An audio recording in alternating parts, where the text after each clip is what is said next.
Oh, hello mga kapatid. Mayroon na naman akong napulot na microwave na maliit. Ito, oh, napakaliit. Ano, marami. Ngayon, hindi ko pa alam kung anong diferensya. Ay,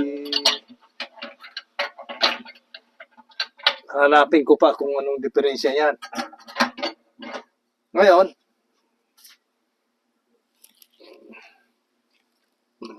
subukan natin isaksak kung anong diferensya. Kasi, ito naman saksakan ko dito is pwedeng saksak na din, maski anong diferensya dyan. Kasi, ito may fuse. Mayroon pang fuse na isa. Kaya hindi basta-basta na makarating dun sa breaker. Kaya hindi ako natatakot na magsagsak ng ano man. Kung halimbawa may diferensya man. Ito, tinanggal ko na yung mga screw niya. Ang screw niya kasi is star. Itong ganito. Kaya mahirap. Kaya tinanggal ko na. Ngayon, o siya nga pala, maraming salamat sa mga nanonood din sa aking mga ipinopost. O ngayon, isaksak ko na. Tingnan natin kung merong kuryente o wala. Kung walang kuryente, maaring fuse, maaring itong cord, o maaring thermostat. Kaya tingnan natin kasi yun ang mga madalas na pagkaayaw walang kuryente, halimbawa. Yan ang mga madalas. O ngayon, saksak na natin subukan natin. Iyon natin dito. Oh, wala. Oh, wala oh. Wala. Wala.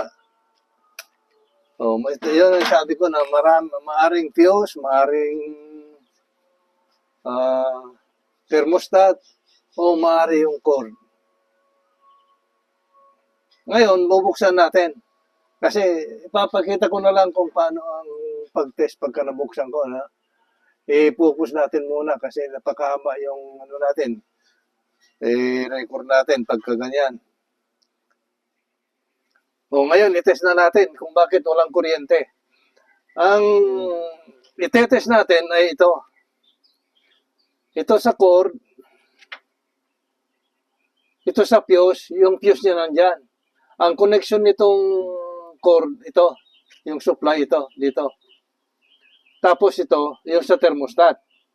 Yan ang tingnan natin kung bakit walang kuryente. Kasi kung walang kuryente, yung mga ito, tatlo. Itong cord, fuse, at saka ito.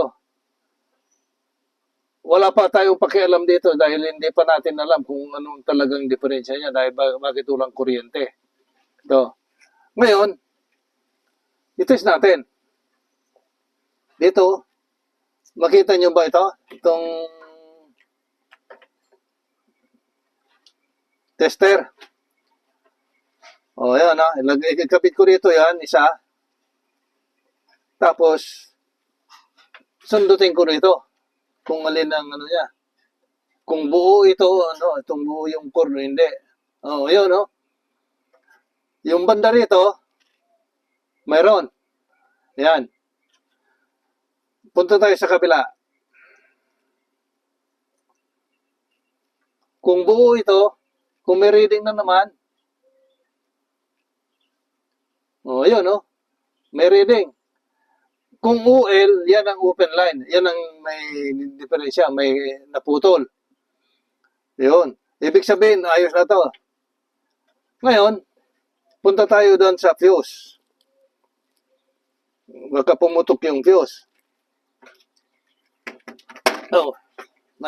Huwag kang masira. Ang mahal.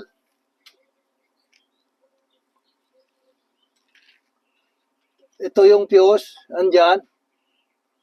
Tapos yung kabila niya is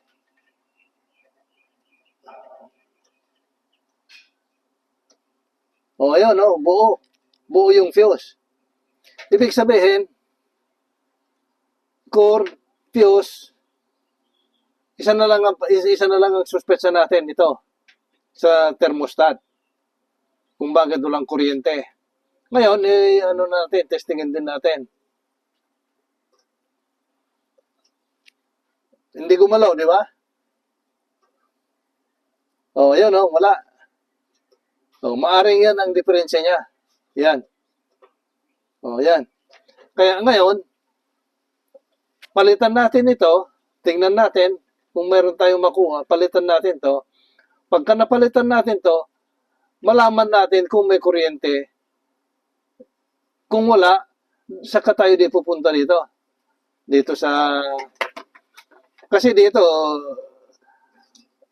maski anong mangyari, ito para sa init, ito sa motor niya, magkakaroon ng kuryente kung kaya pagka napalitan natin ito, thermostat niya, saka tayo pumunta rito. Kasi ito yung switch niya. Saka tayo pumunta rito. Kasi baski anong diferensya niya, magkakaroon ng ilaw at magkakaroon ng ilaw at magkakaroon ng ilaw pagka nagkaroon ng kuryente.